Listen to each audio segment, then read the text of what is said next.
જય શ્રીમન નારાયણ. રામાનુજદાસ શ્રીમાન ગટ્ટુ વેણુગોપાલ સ્વામી દ્વારા વર્ણન કરેલ શ્રીમદ ભગવદ્ ગીતાનું ગુજરાતી ભાષાંતર હું આપને કહી રહી છું. અધ્યાય 11 વિશ્વરૂપ સંદર્શન યોગ. શ્લોક 41. સખેતિ મત્વા પ્રસભમ યદુક્તમ હે કૃષ્ણ હે યાદવ હે સખેતિ અજાનતા મહિમાનમ તવેદમ મયા પ્રમાદાત પ્રણયેન વાપી. ઓમ. ગીતાચાર્ય શ્રી કૃષ્ણ પરમાત્મા અર્જુન સાથે આપણને બધાને વિશ્વરૂપ સંદર્શન યોગ શીખવી રહ્યા છે. વિશ્વરૂપના સાક્ષાત દર્શન કરીને અર્જુન શ્રી કૃષ્ણ પરમાત્માને આ પ્રમાણે પ્રાર્થના કરી રહ્યો છે. હે શ્રી કૃષ્ણ, હું તમારી અપાર મહાનતા, સર્વોપરિતા અને તમારા મહિમાથી અજ્ઞાત હતો. હે શ્રી કૃષ્ણ, મારી ભૂલ થઈ છે. હે શ્રી કૃષ્ણ, તમને માત્ર મારા મિત્ર માનીને મેં તમને અભદ્રતાથી હે કૃષ્ણ, હે યાદવ, હે મિત્ર એમ કહીને સંબોધ્યા. હે શ્રી કૃષ્ણ, તમને સંબોધવાની મારી પ્રત્યેક અનુચિત શૈલી માટે કૃપા કરીને મને ક્ષમા કરો. આ પ્રમાણે અર્જુન શ્રી કૃષ્ણ પરમાત્માને તેની અજાણતામાં કરેલી સર્વે ભૂલોને ક્ષમા કરવા વિનંતી કરી રહ્યો છે. ચાલો આપણે અર્જુનના સ્થાને રહીને શ્રી કૃષ્ણ પરમાત્માને પ્રાર્થના કરીએ કે આપણી અજાણતા થયેલી સર્વે ભૂલો માટે ક્ષમા કરે. શ્રી કૃષ્ણ પરમાત્માનું શરણ લઈ આપણા જીવનને અર્થપૂર્ણ બનાવવાનો પ્રયાસ કરતા ચાલો આપણે બધા અર્જુનના શબ્દોનું આ શ્લોક સ્વરૂપે પુનરાવર્તન કરીએ. સખેતિ મત્વા પ્રસભમ યદુક્તમ હે કૃષ્ણ હે યાદવ હે સખેતિ અજાનતા મહિમાનમ તવેદમ મયા પ્રમાદાત પ્રણયેન વાપી. શ્રી કૃષ્ણ પરમાત્માએ આખી ભગવદ્ ગીતાનો સાર અધ્યાય 18ના શ્લોક 65 થી 70માં 8 ઉપદેશ દ્વારા કહ્યો છે.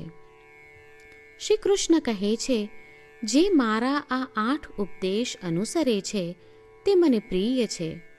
એ સર્વે ભક્તોનું હું બધી જ રીતે રક્ષણ કરીશ. શ્રી કૃષ્ણ પરમાત્મા પાસેથી આખી ભગવદ્ ગીતા સાંભળ્યા પછી અર્જુન કહે છે, કરીશ્યે વચનમ તવ, એટલે કૃષ્ણ, હું તમારી આજ્ઞાનું પાલન કરીશ, તમે કહો છો એમ કરીશ. અને આથી જ શ્રી કૃષ્ણએ દરેક પ્રકારના યશ અને વિજય અર્જુનને આપ્યા છે.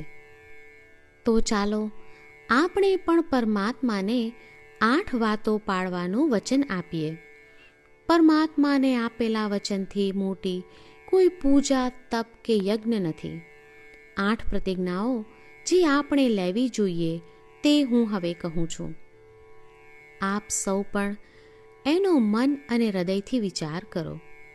આ રીતે શ્રી કૃષ્ણને વચન આપતી વખતે આપણે સૌ શ્રી કૃષ્ણની હસતી મુખમુદ્રાનો મનમાં વિચાર કરીએ અને પરમ આનંદનો અનુભવ કરીએ. જય શ્રીમન નારાયણ. આપણા 8 વચનો આ પ્રમાણે છે. આપણું પહેલું વચન, હે શ્રીમન નારાયણ, તમારા ઉપદેશ પ્રમાણે હું હંમેશા તમારું ધ્યાન અને ચિંતન કરીશ. આપણું બીજું વચન, હે શ્રીમન નારાયણ, તમે કહ્યું છે તેમ હું સદાય તમારી ભક્ત રહીશ. આપણું ત્રીજું વચન, હે શ્રીમન નારાયણ, હું મારા કર્મો તમને સંતોષ થાય તેમ અને તમારી સેવા માટે કરીશ. આપણું ચોથું વચન. હે શ્રીમન્નારાયણ, તમે અનુસરવા કહ્યું છે તેમ મને પૂર્ણ શ્રદ્ધા છે કે હું તમારી છું. હું સદાય મારા હાથ જોડી તમને નમસ્કાર કરીશ, તમારી ભક્તિ કરીશ. આપણું પાંચમું વચન. હે શ્રીમન્નારાયણ, હું તમારા શબ્દો યાદ કરું છું. મામેકમ શરણમ વ્રજ, તમે તમારી શરણમાં આવવા કહ્યું છે. શ્રીમન્નારાયણ, હું માત્ર તમારા જ શરણમાં છું. આપણું છઠ્ઠું વચન. હે શ્રીમન્નારાયણ, આપે કહ્યું છે મા શુચ, તમે અમને આશ્વાસન આપી શોક ન કરવા માટે કહ્યું છે, તો હું દુઃખી નહીં થાઉં, શોક નહીં કરું. આપણું સાતમું વચન. હે શ્રીમન્નારાયણ, અમારા કલ્યાણ અર્થે આપે શ્રીમદ્ ભગવદ્ ગીતા રૂપી આશીર્વાદ આપી અમારા સૌ પર કૃપા કરી છે, તો હું દરરોજ ઓછામાં ઓછો એક શ્લોક વાંચીશ અથવા સાંભળીશ એવો સંકલ્પ લઉં છું. આપણું આઠમું વચન. હે શ્રીમન્નારાયણ, હું ગીતાના દૈવી શબ્દો એ ભક્તો સુધી પહોંચાડવાનો પ્રયત્ન કરીશ જેઓ ગીતાથી અજાણ છે. હે શ્રીમન્નારાયણ, તમે કહ્યું છે તેમ કરીશ, તમે કહ્યું છે એમ વર્તીશ અને તમારા માટે જ કર્મ કરીશ. શ્રીમન્નારાયણને આપેલું વચન કે દરરોજ તમે કહ્યું છે એમ કરીશું, એ જ એક મહાન પૂજા છે. તો ચાલો આપણે સૌ દ્રઢ શ્રદ્ધા સાથે પ્રભુ પાસે એક સંકલ્પ લઈએ. શ્રીમન્નારાયણ, કરીશ્યે વચનમ તવ. શ્રીમન્નારાયણ, હું તમારી આજ્ઞાનું પાલન કરીશ. સર્વમ શ્રી કૃષ્ણાર્પણમસ્તુ. જય શ્રીમન્નારાયણ. સખેતિ મત્વા પ્રસભમ યદુક્તમ હે કૃષ્ણ હે યાદવ હે સખેતિ અજાનતા મહિમાનમ તવેદમ મયા પ્રમાદાત પ્રણયેન વાપી. ઓમ સખેતિ મત્વા પ્રસભમ યદુક્તમ હે કૃષ્ણ હે યાદવ હે સખેતિ અજાનતા મહિમાનમ તવેદમ મયા પ્રમાદાત પ્રણયેન વાપી. જય શ્રીમન્નારાયણ. તમામ ભક્તોને ખાસ વિનંતી. આપણા જીવનની દરેક બાબતોમાં આપણે તાત્કાલિક અને અસરકારક પરિણામો ઈચ્છીએ છીએ. આ પ્રાપ્ત કરવા માટે ચાલો દરરોજ 1 મિનિટ ફાળવીએ અને નારાયણાસ્ત્રમ વાંચીએ. નારાયણાસ્ત્રમ મેળવવા માટે તેની વેબસાઇટ જે www.narayanaastram.org છે તેના પર જાઓ અને રજિસ્ટ્રેશનમાં તમારું નામ અને ઈમેલ આપો.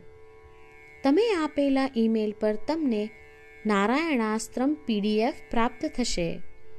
PDFમાં રામાયણનો 1 શ્લોક, ગીતાનો 1 શ્લોક અને એક વિષ્ણુ નામ છે. આ 3ને નારાયણાસ્ત્રમ કહેવામાં આવે છે. દરેક વ્યક્તિને આ શ્લોકોનું અલગ અલગ સંયોજન પ્રાપ્ત થાય છે. જ્યારે દરેક વ્યક્તિ 24,000 ભક્તો સાથે તેમના નારાયણાસ્ત્રમને દરરોજ વાંચે છે અથવા સાંભળે છે, ત્યારે સમગ્ર રામાયણનું 1 વાર પારાયણ, શ્રીમદ્ ભગવદ્ ગીતાનું 33 વાર પારાયણ અને વિષ્ણુ સહસ્ત્ર નામનું 24 વાર પારાયણ રોજ પૂર્ણ થાય છે. આ એક અદ્ભુત અને અસાધારણ પરિણામ છે. તેથી તમે અને તમારા પરિવારના સભ્યો તરત જ વેબસાઇટ પર જાઓ અને તમારું નારાયણાસ્ત્રમ મેળવો. જય શ્રીમન્નારાયણ.